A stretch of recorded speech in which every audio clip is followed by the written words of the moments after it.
The official story is during the rise of the Catholic Church and Christianity, even in the Inquisitions, the Church destroyed and killed everyone who believed contrary, who do not hold to religion, and destroyed all the pagan beliefs, statues, and the like.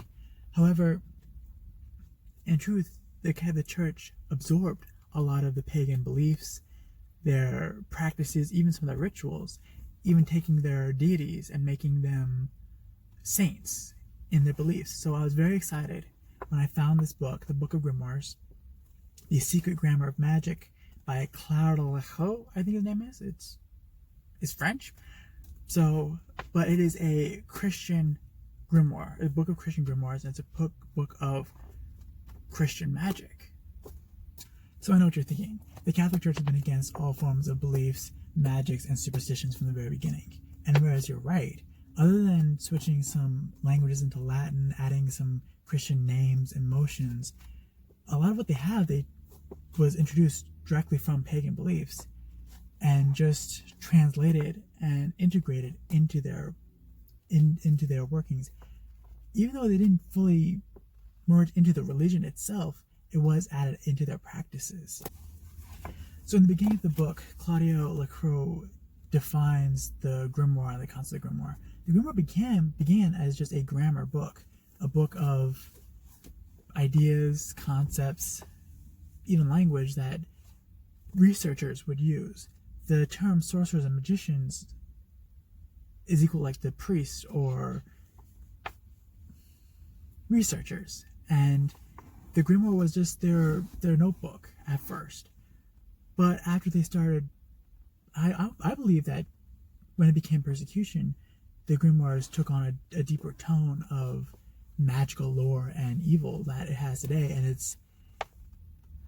it just made them so collectible, so priceless, honestly. And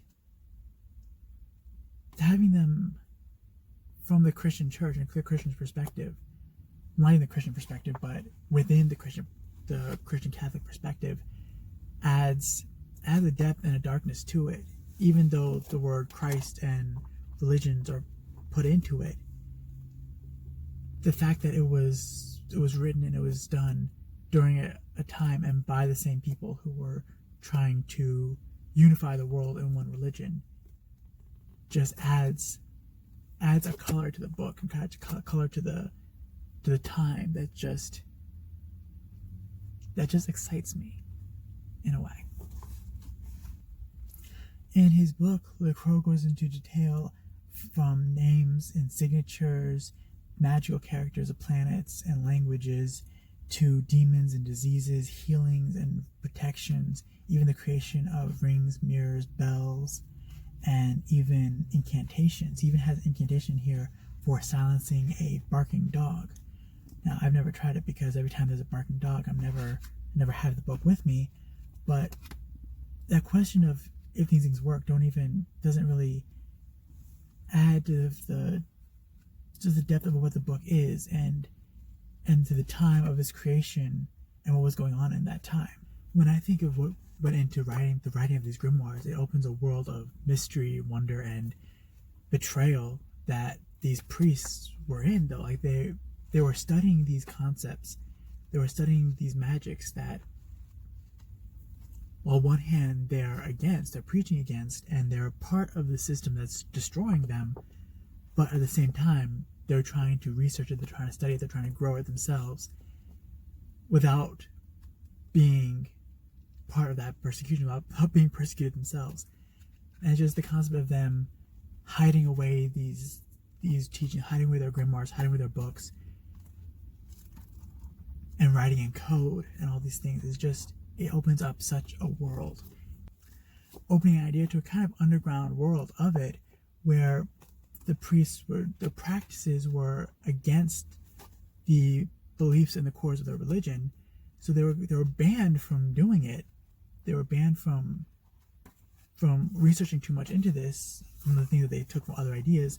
However, they continued, and that's, I believe, where the concept of grimoires kind of being secret and hidden books. That's why a lot of them were written in code, because they were working with something that they knew to be true, but their religion wanted crushed anyway. And it just has this secret concept that's like a forbidden fruit kind of thing. It's a forbidden knowledge that's just a joy to read, honestly. And so when reading this book and reading through these concepts and these things that they were creating, like they would create like a blueprint for like making a magic bell or magic mirror, and just to realize that while they were writing this, they were in secret, like they were like under their covers jotting this stuff down and trying to keep it. The making of these books is from delving into dark corners of libraries and researching, finding little snippets in small collections, and then carefully putting them all together. And you can almost feel the dedication and work that went into making this book and books of its like.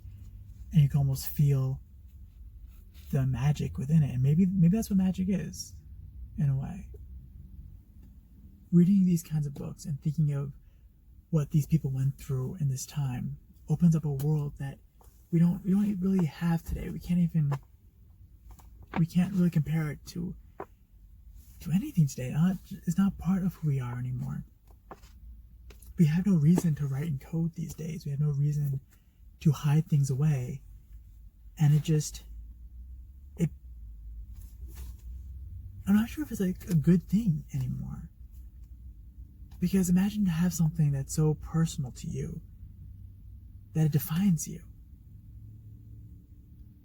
That completely defines you and it completely creates you. Have a life worth living.